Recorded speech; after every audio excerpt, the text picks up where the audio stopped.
evening, everyone, and welcome to the June 1st, 2023 budget work session. At this time, I will call on Commissioner Adams for the invocation and prayer. Invocation and pledge.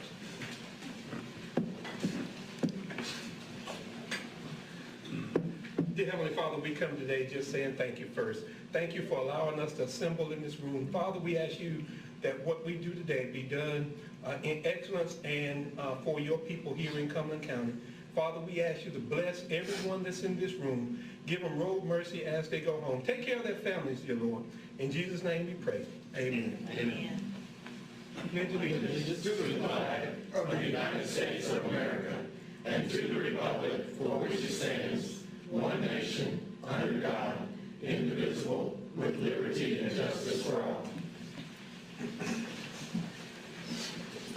Thank you, Commissioner Adams. At this time, I will turn it over to County Manager Green. Good evening, Commissioners. Good evening. Last Thursday, we presented the fiscal year recommended budget for fiscal year 2024. And tonight, during this budget work session, staff would like to take any questions and answer any questions about the budget that you may have.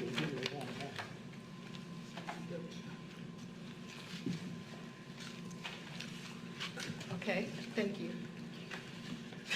Commissioner Adams, this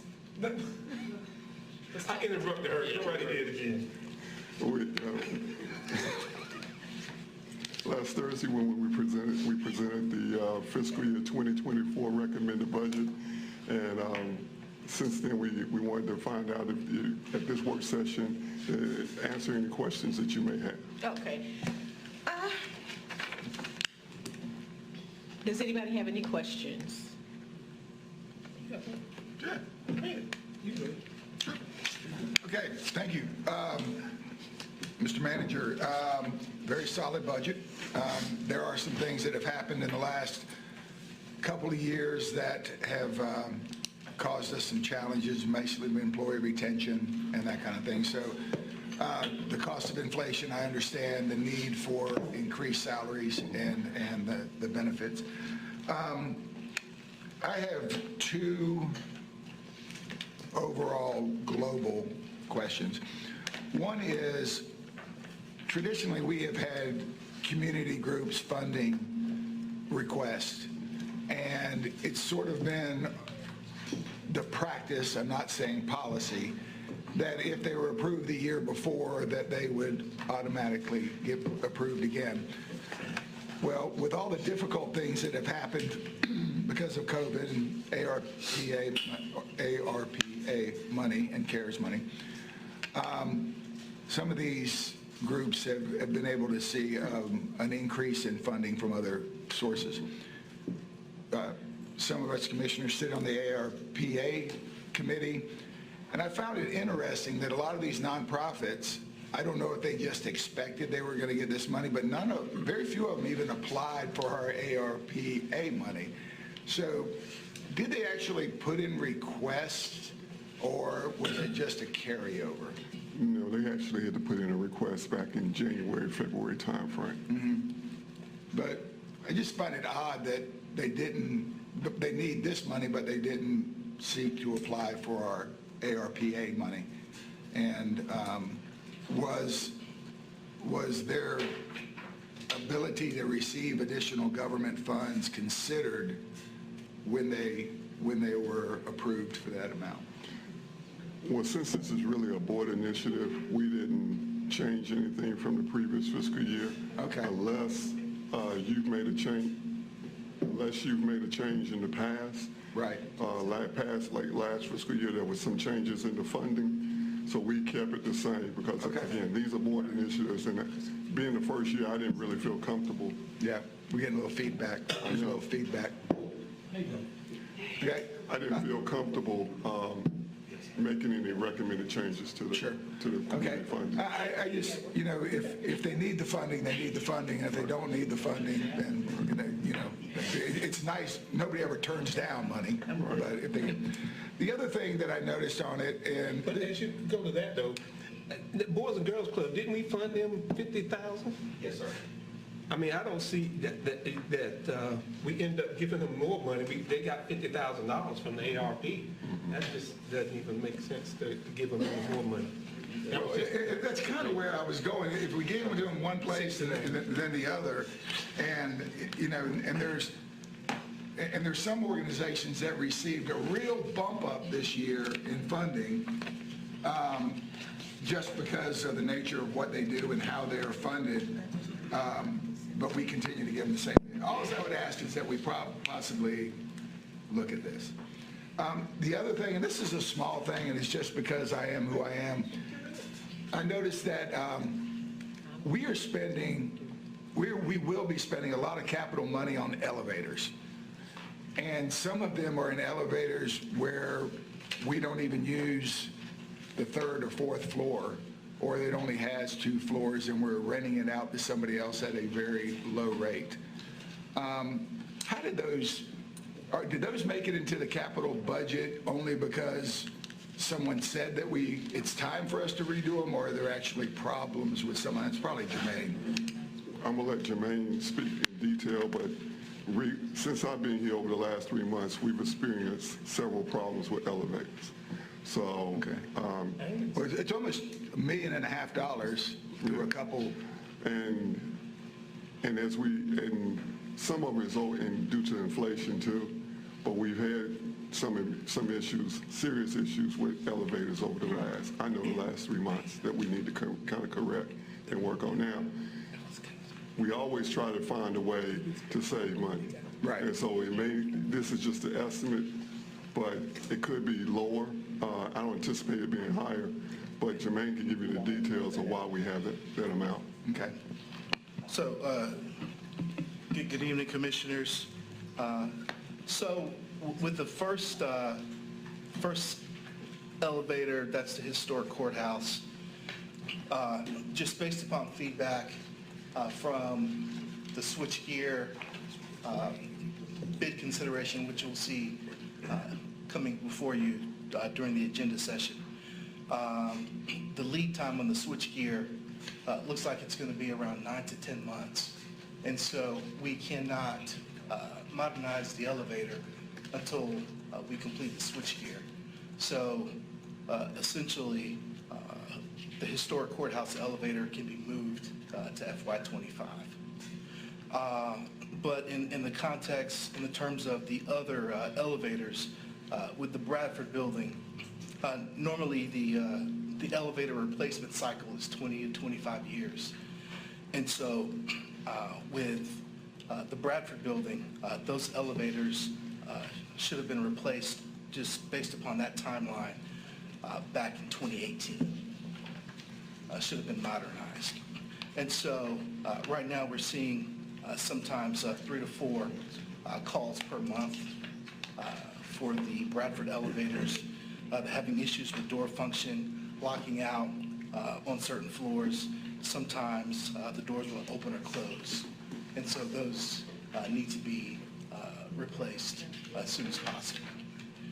With the detention center, those 2 elevators have not been replaced since they've been put into operation back in 2000. And so just staying in line with the replacement cycle of 20 to 25 years, recommended that you do it at 20, not to exceed 25. We're right there, I would say, in the sweet spot where those 2 need to be replaced. And in terms of the cost, we just finished, we're finishing up rather, the elevators at DSS. We've done 4 cabs. That was about $800,000. And those were bid prices going back from 2021. And so we adjusted a little for inflation. But as the manager said, we're looking to try to economize and save as much money with the county as possible for those elevators. It just strikes me sometimes we don't really see this, but all these buildings require maintenance. Yes, So when somebody comes to us and says, hey, we want to rent your building, and we want to be gracious and say we'll do it for $1 a year, you're actually costing the county a lot of money because they do require maintenance, and unfortunately, sometimes it's been a practice here, if a building becomes too expensive to maintain, we'll give it to somebody else. So I just want to acknowledge that these buildings do take upkeep. There are high dollars, so if they have outside agencies leasing them, we have a responsibility to be able to fund them. That's all I had, Madam Chair. Okay, let me get this real quick. Piggybacking off what Commissioner Keefe said, Salvation Army, $29,000. As I read the description, it is to serve residents for 90 days. That sounds like white flag to me. Is that correct? Yeah. Okay, we already have a contract of $80,000, so I don't see funding the purpose is to fund people that are not doing what we do. And so, Go ahead, I'm sorry. I have a concern about that, but somebody else might have a concern about it as well, but that's the issue that I have. The Vision Resource Center, there's no one else in the county that do what they do, yet they could not be funded. And they were only asking $15,000. We already have organizations that applied for some of the ARPA funds, and some of them have not yet been awarded but are scheduled to be awarded coming up. So I would make a recommendation that if they are getting funds from ARPA, that they are not funded twice through our budget and then through ARPA as well. Commissioner Adams? Yeah, that would, I guess that would take us to, from my understanding, we've already done the Boys and Girls Club. They got 50 out of ARPA, didn't they? Ty? Boys and Girls Club, we already did 50 for them, did we not? So if you'll remember, after we conducted the RFP process, Somebody's talking.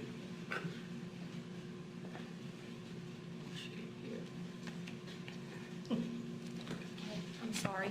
So we conducted the nonprofit RFP process, and out of that, we actually rejected all bids and then only went forward with FTCC as a subrecipient. And so the process that's been is being worked on now to open it up to nonprofits. No. That's going on now. No, that's not right, because we actually approved some nonprofits. We actually have. If I'm not mistaken, we approved Chris, Boys and Girls Club, some fire departments, and yes. So what we'll do is we'll come back, we'll go through the list of who's already been funded through the nonprofit program, and then we'll make that adjustment. We'll provide that through email communication of the ones that need to come off this. And there's some that are coming up. I don't know that we ever delete anybody when they come up and met all the requirements. So I know there's a few that are on here that will be in the next cycle of funding. On Monday night, correct? Correct. So there are nonprofits to be voted on next Monday, this coming up Monday. So Tuesday, you have On- our committee meeting on Tuesday. And so recommendations from that meeting would go to the, Following Monday. following. And nonprofits are on that list. correct.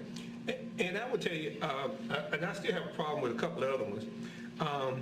The Arts Council gets all their money that comes. They get over $2 million. And I know during the pandemic, they didn't spend all that money. So I would not look to fund the $35,000 from the nonprofit. I'm just going to give you the ones I have. The Boys and Girls Club, Cape Fear Botanical Gardens going to come. Coming Health Next coming. Salvation Army, again, that's that white flag that we just did with the $80,000. And the Airborne and Special Operations Museum, I remember that this goes back when they were going to close and the city and the county picked up to be able to do that. This goes to a foundation because the military actually runs the Airborne Museum. I don't know what that foundation does on that. I would not look to fund that $170,000 either. I don't know if anybody else has any. Anyone's in there? Let me go back on one. You said Cape Fear Regional Bureau, Cape Fear Botanical Garden. Yeah, they're due to come up in this next funding with Okay. ARP. As well as Cumberland Health Net, from my understanding. Yes.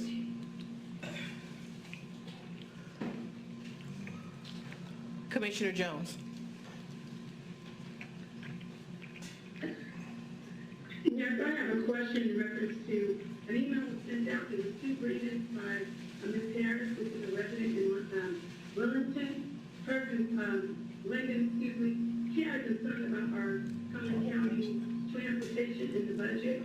Now, Mr. Gear, I had spoke to you, and I'd like to know what the updates are, because when I spoke to Ms.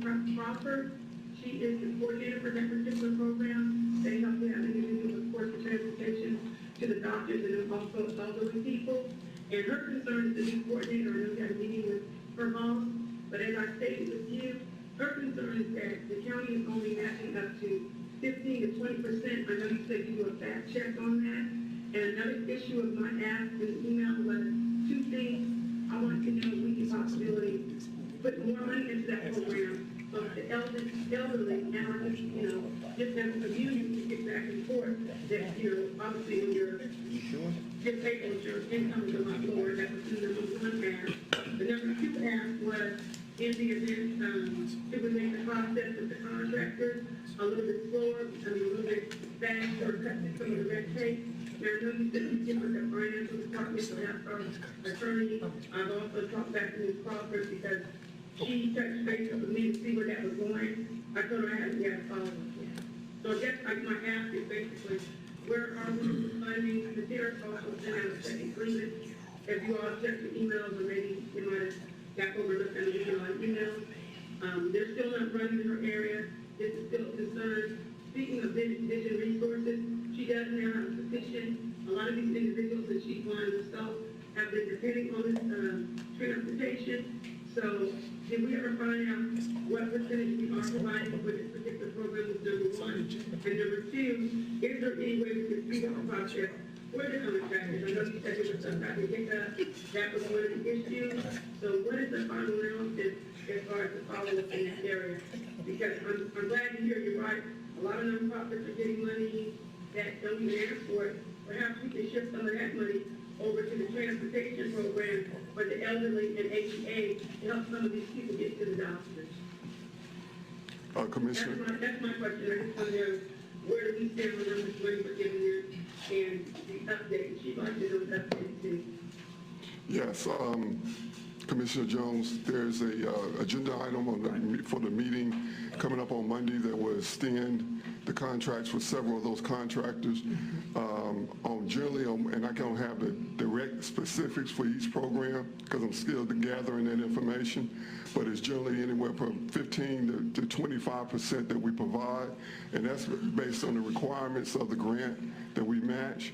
Now, as we go through the evaluation process, and find out why some of these programs are not functioning the way they may, we will be bringing back a recommendation, but I think it'll be too preliminary based on the work that we're doing right now to make a dollar amount. But I tell you, I will say that once we get that done, probably close to the end of before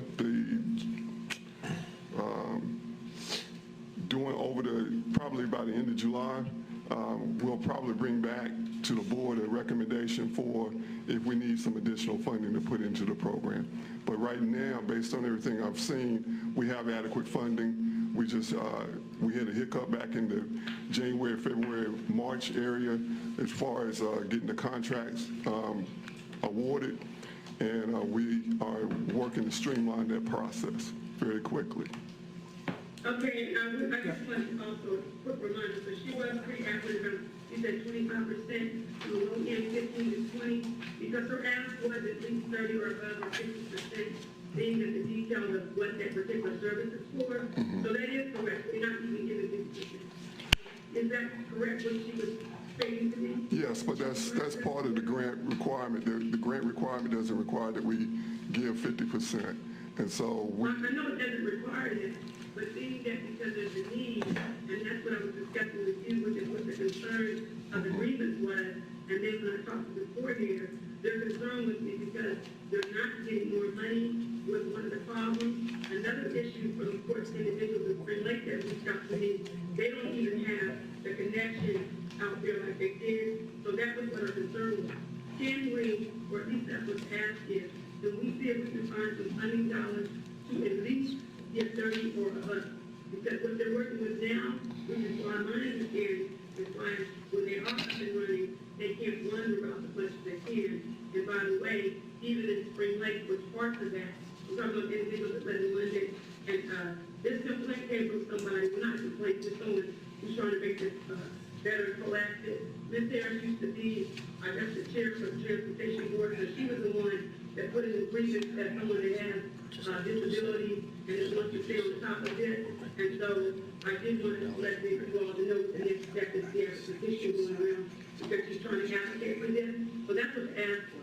The 15 to 25%, and my understanding from the coordinator is that it would help to have more money. So that's, the hiccup issue is not just the contract, but based on the type of vehicles used, the pickup individuals with wheelchairs, the money needs to be more. But that's basically the issue. Thank you. They're asking, are we willing, I know the budget cycle might not be up to this time around, but to prevent this from happening, my understanding is been happening for a while. And we see about maybe looking to a commitment to give more than just a minimum. That's what the ask is from the community, from people that are calling me and my phone, like you said, my elevators.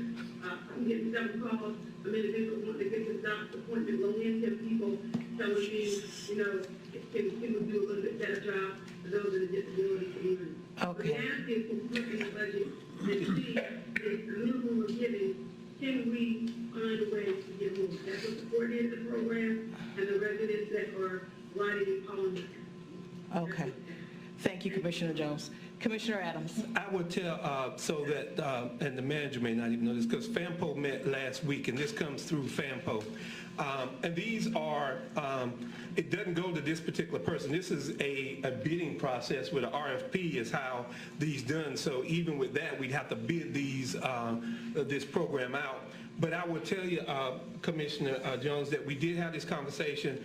FAMPO is looking at having a consultant to be able to review all of those transportation issues and those grants.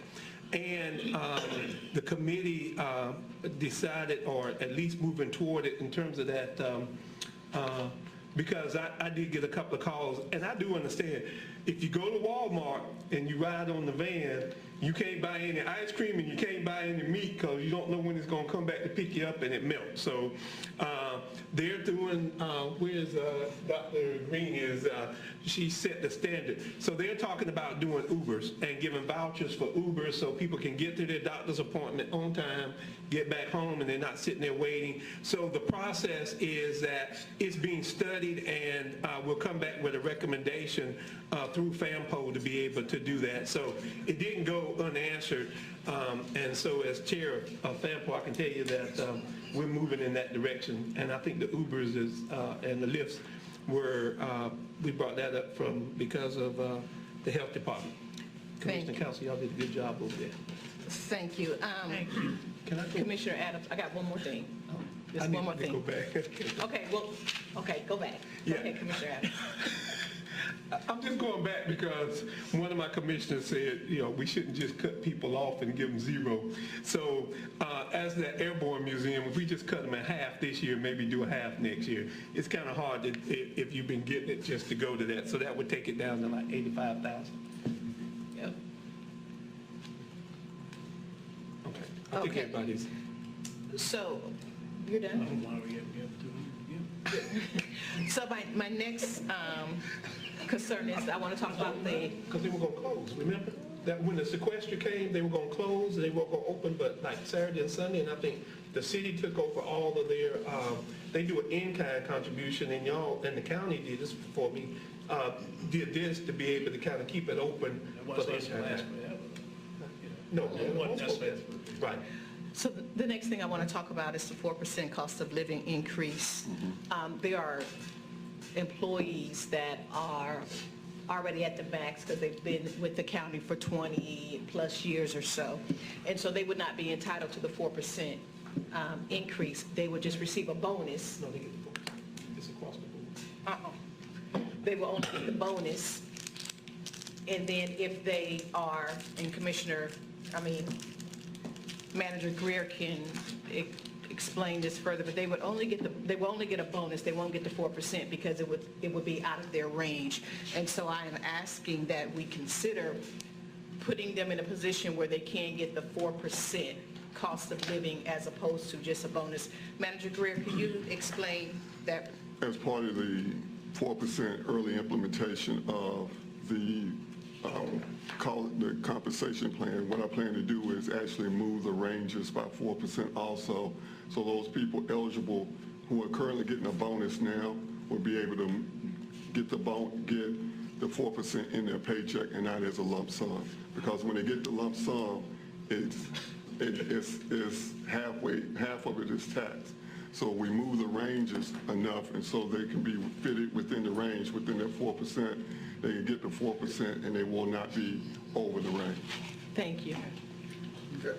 Can I follow up on that? I see the wisdom in that, but that will also, we're just sort of chumming the water for the new classification system, because more than likely, you're not official. But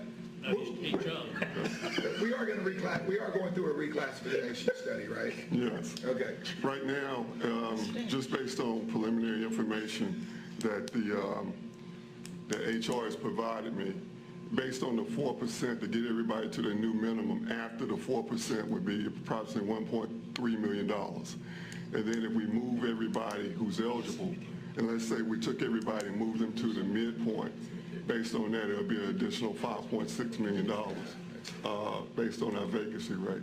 So that's the reason why I say we were close, got to work with the consultant, but just based on raw preliminary numbers, the additional amount or the recommendation that we'll bring in August, no later than the first meeting in September, will be approximately another $5.6 million with an implementation date of January 2024.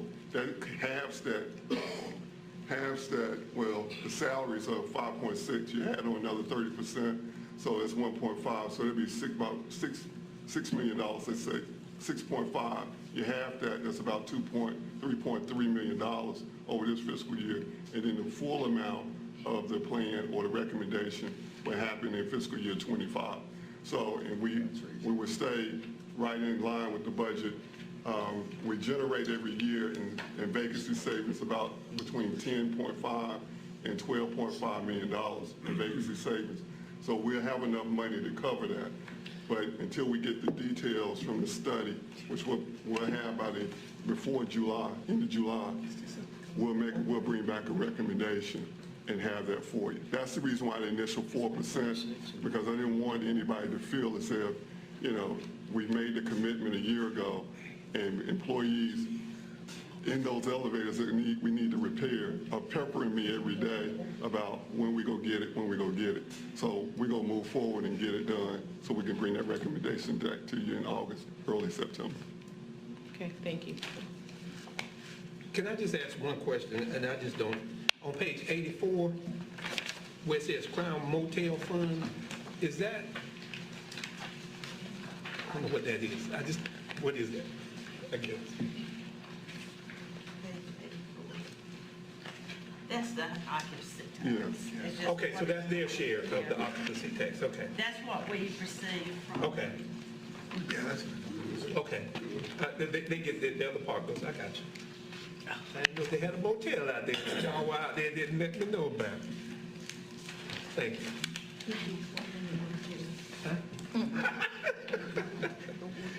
Thank you, madam, I'm finished. Any other comments? Any other questions? Commissioner Fairclough? Well, the only thing I've received any heartburn about from constituents is the increase in solid waste fee from $56 to $130. And I've done just... Sorry, I didn't touch it. What was that? Okay. did a little bit of analysis of it, and I think what it amounts to is almost a 10% tax increase. Think about it. If you have a $100,000 home, your county tax without any add-ons is $799. Is that right? Is my math right on that? And so if you tack on $74, that's what, 9-point-something%. And it's a regressive tax because if somebody has a $400,000 home, that 7.4 cents that you put on the tax rate decreases to 1.85 cents on the tax rate because of the value of the home. So somebody with a much more expensive home has a lot less percentage impact tax-wise. So drop it down to $50,000 home, and it's a 14.8 cents tax increase on the home. I mean, on the 14.8 cents on the home, yes. And so I think we're just biting off too much at one time. We probably need to get to the 130, but I don't think we need to pop everybody with nearly a 10% tax increase across the board.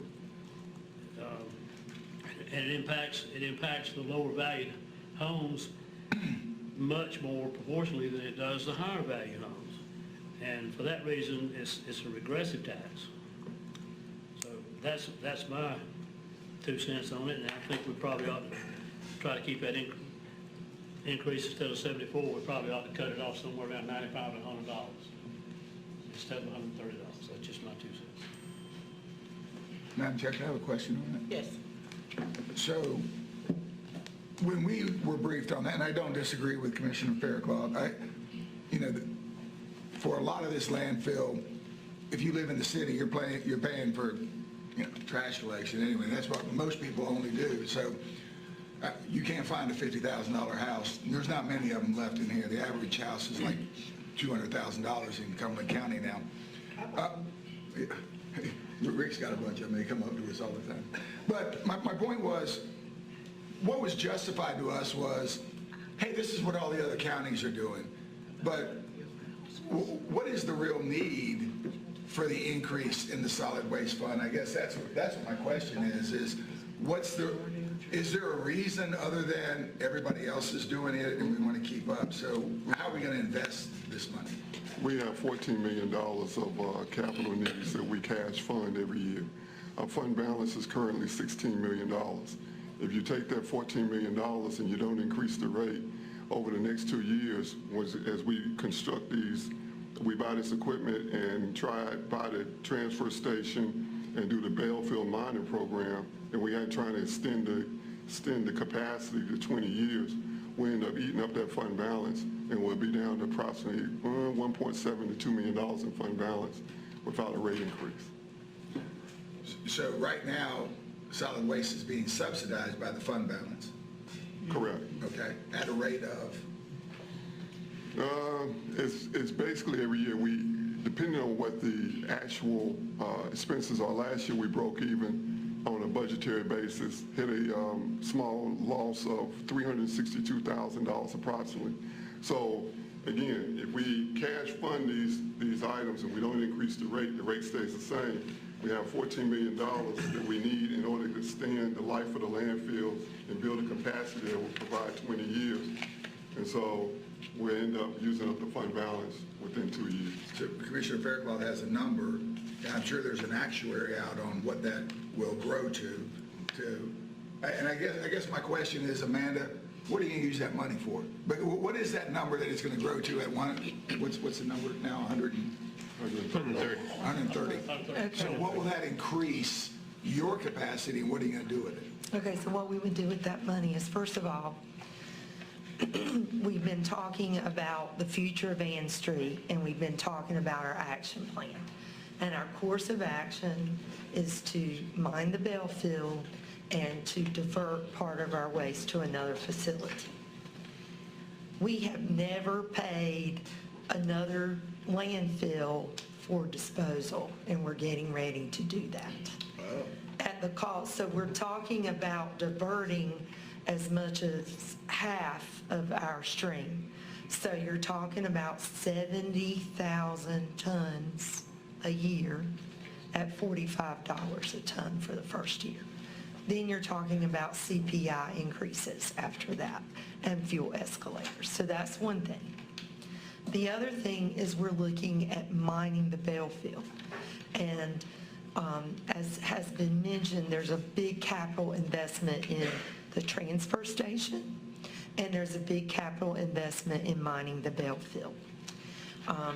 There is a process to mining the Bell Field, which involves a lot of heavy equipment, and there's going to be a cost to operating that equipment in terms of the equipment, the operators, and the fuel costs every year as we run the transfer station. So we've added the transfer station for hauling and disposal, then we've added Bell Field mining operations. So those are two significant costs that we have not incurred to date. And there's a big intensive capital investment with both. Commissioner Adams? Can I ask, and you may not know this, but at $56, how many, if you can tell, and I don't know if you know who comes through there, but I think the screen we saw last week was that's so much lower than everybody else in terms of Harnett, Sampson, everybody else. Is it a possibility, and you can estimate, how many people bring their stuff over here as opposed to going to pay that $130 down in Robinson, Harnett, and Sampson, which is then because we're so cheap? I mean, even on gas, at $130, if I got to go over to Sampson County, if I'm close by, I'm coming to Cumberland or wherever. So is there an estimate of how many people might do that outside of this county that's just dropping? Well, I think that you do have, I get calls from other counties about, I get a lot of calls from Hope County about Cumberland County residents using their facilities. But I think that the real risk in other people using our facilities comes to our commercial fees. That's what I'm talking about, the commercial fee. And so now our tipping fees are like $36, $38, and our tipping fees are significantly less than other counties. So you may have a business, I don't want to call anybody out, but if you had like a furniture store business that had locations in Harnett, Cumberland, Johnston County, they're going to come to Cumberland County with the sofas they picked up because it's cheaper to come here. So then, going to Commissioner Fairclough, why would we not do the tipping fees a little bit higher and lower on the solid waste fees? Because I'm going to just tell you, I believe that if you're talking about trash on the highways now, these folk ain't gonna come pay this. They're gonna start dumping this stuff on the side of the highway. I mean, when you get to be this high, that's what we're gonna end up having, sofas and stuff up and down 301 and everywhere else that we gotta go get.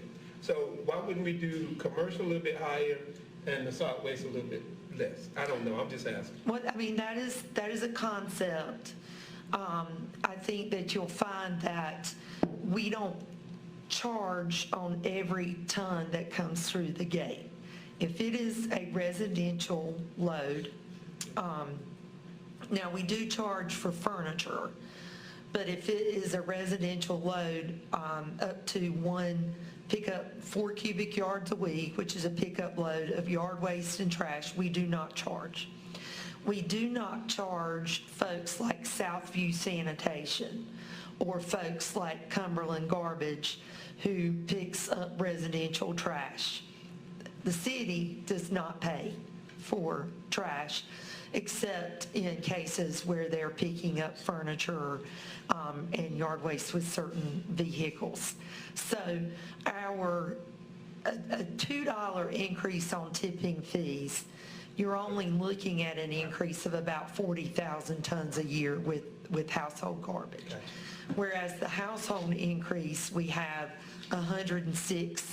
roughly 107,000 households in the county. And so you're looking, if you look at the dollar on that, it's about $107,000 per household. Madam Chair, it's still a 9% tax increase. Any way you look at it, it's a 9% tax increase because that $130 fee is going to go on every tax bill that goes out. Am I wrong or am I right? $130 is where this fee is going, and it's on the tax bill. We were trying to, sorry, I didn't hear the first part, but This is a fee that goes on the tax bill. You have your tax at 79 cents, your city tax on, then you have $130. Is that correct? Correct. It's going on every tax bill. And it went from 56 cents, $56 to $130. That's a 130-some% increase. And my proposal would be to cut that in half, and that would cut you off at about $94, $95 instead of $130. And I'll tell you something else you don't know, or you probably don't know. I'll bet you don't know. Okay. The $130 is not tax deductible. But people don't itemize anymore as much anyway, so it doesn't have the impact it used to, but it's still not tax deductible. As a tax, if you just increase the tax rate to 9%, it is tax deductible for people who drive money. So is your recommendation to do half this year and with the intention I'm of half? not speaking of next year, I'm just saying cut it in half this year. Worry about, Cut the increase in half? yeah, take taxes a year at a time. That's my, again, 2 cents worth, which I keep saying. Manager Greer. we would get ready to propose that very thing or a step plan for the next 3 years. So cutting it in half, that's fine. Go to 93? 93 gets you about half. 93 what? $93 instead of the 130. Yeah, I mean, that's, I just, is that halfway? that's about half. Okay. I didn't try to. That's reasonable. Reasonable. Yeah. That's fine. I can go. Okay. So we'll adjust it and make it 93. Commissioner Booth. I just have two, and I'm trying to piece it here on page 83, number 277, what Commissioner Jones is talking about. Is that fund not in any way assist the people that she was talking about earlier, the North Carolina Elderly Handicap Transport Fund? That is the elderly transport form. That is it? Okay. Well, that's what I'm saying. We're up over $1 million, and it's 1.1, and it's going to go up to 1.3. What are there more? Are there people moving here? More people getting labeled as handicapped? More people? I mean, what's doubled since? Yeah, what's doubled since 2021 actual? It's just a grant award. It's a grant. Yeah. And we met. Okay. Some of the grants. So we get it. Okay. All right, then, next question.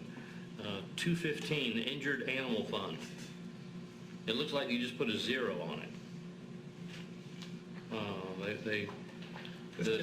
It was actual 2022, 591, projected 2023, 5910, and so recommended 2 times what this year's going to be, down to 10,000. Yeah, those are actually contributions that are made by the public for animal welfare. People get that, man. People give us, they contribute. It has to come through us? Yes, because it's a special fund for animal services. Because, I mean, Marshall may get the trash calls, but I get the cat calls.